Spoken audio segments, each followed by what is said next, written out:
The beachfront house of a South Carolina judge who recently ruled against President Trump just went up in flames yesterday, and it's led to multiple injuries and accusations. And while the authorities are still investigating, the information is tight, here is what we do know for certain. At about 11:30 a.m. on Saturday morning, Judge Diane Goodstein was out walking her dogs when her home went up in flames. And reports have indicated that her 81-year-old husband, former Senator Arnold Goodstein, and another person had to escape via an upper floor window. Then he was reportedly airlifted to a hospital for injuries, and in total, 3 people were taken in. Now, the actual cause of the fire right now, that's unknown, but whatever it was, it quickly burned the house down with aerial footage from the scene showing almost nothing left. And while officially we do not know the cause, online there was plenty of speculation, and many have concluded that this was definitely a politically motivated attack. Right in that, because recently Judge Goodstein had ruled against the Trump administration in an immigration case. Because the DOJ, they recently wanted South Carolina to hand over personal data for about 3.3 million voters. Data that would reveal the names, addresses, birth dates, driver licenses, and the last 4 of social security numbers to the Trump administration. Right, and then they would use that information to cross-reference another database to try and see if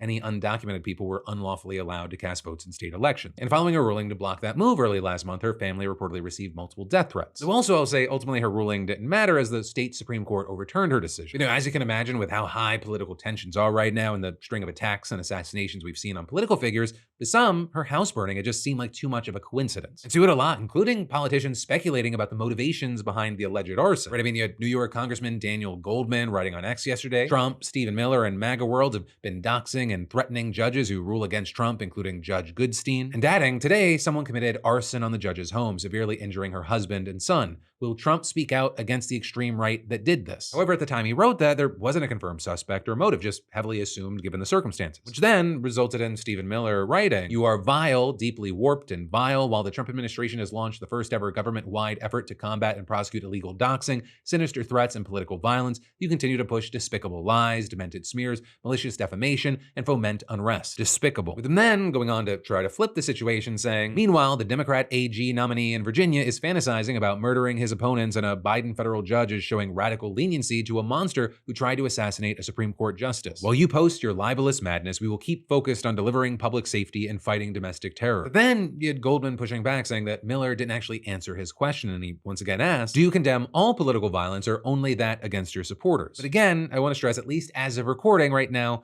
there is no public confirmation about what happened.